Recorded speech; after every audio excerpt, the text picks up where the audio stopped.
অবশ্যই আমি এবং আমার ফ্যামিলি বন্ধু বান্ধব সকলে আমরা জামাতে এবার ভোট দিব। কারণ একমাত্র তাদের মাধ্যমেই এই বাংলাদেশকে নতুন ভাবে গড়া সম্ভব।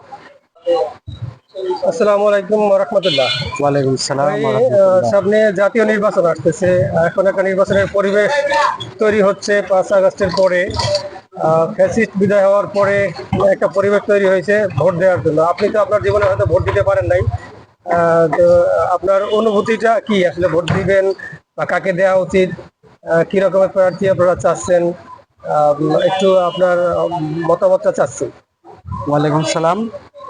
আসলে 5ই আগস্টের পূর্বে যে স্বৈরাচার ফেসিস্ট একটা সরকার একটা ফেসিজম কায়েম করেছিল, মানুষের উপর অত্যাচার জুলুম নিপীড়নের যে স্টিম রোলার চালিয়েছিল, এতে দেশের মানুষ খুবই ক্ষুব্ধ ছিল। কিন্তু তার দানবীয় আচরণের কারণে মানুষ মুখ খুলতে পারেনি এবং ভোটাধিকার প্রয়োগ করতে পারেনি।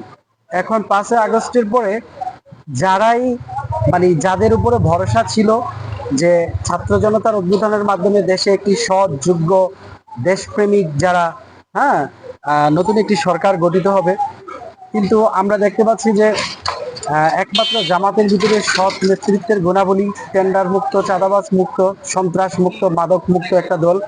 আমরা আশা করি যে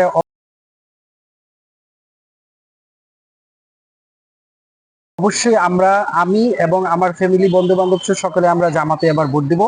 কারণ আমরা শুনেছি একমাত্র যে তাদের বড় দল মাধ্যমেই হিসেবে এই বিএনপি কে বলা বাংলাদেশকে হয়। নতুন ভাবে গড়া সম্ভব। আপনি বড় বললেন দল তারা হিসেবে বিএনপি বর্তমানে তাদের অত্যাচার নির্যাতন এতটাই, তারা কয়েকদিন আগে আমরা দেখলাম এক জায়গায় 14 বছরের একটি মেয়েকে আপনার স্বেচ্ছাসেবক দলের 60 বছরের একজন নেতা বিয়ে করার জন্য জোরাজুরি করছে, কিন্তু ওই মেয়ের বাবা তাকে বিয়ে দিবে না, এই জন্যই মেয়ের বাবাকে হত্যা করেছে। তারা বিভিন্ন জায়গায় নিজের দলের লোকদেরকে তারা হত্যা করছে। তারা টেন্ডারবাজি, চাঁদাবাজি, মাদক ব্যবসার সাথে জড়িত। বিভিন্ন থানার ওসিরা তাদের সাথে মিলে আবার ঠিক সেই ফ্যাসিস্ট আওয়ামী লীগের মতো দেশের মানুষকে জিম্মি করে অর্থ উপার্জন করছে। এজন্য আমরা তাদের পতন চাই। অবশ্যই তাদেরকে এদেশের মানুষ এবার বর্জন করবে ইনশাআল্লাহ।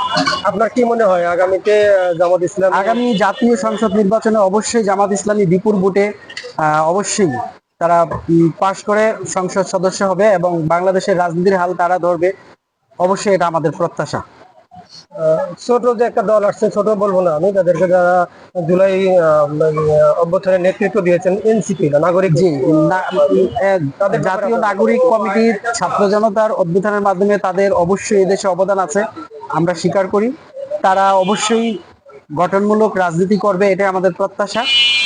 তারা যদি ভালোভাবে তাদের ফিল্ড তৈরি করতে পারে, অবশ্যই তারাও বিভিন্ন জায়গায় আসন পাবে, প্রত্যাশা।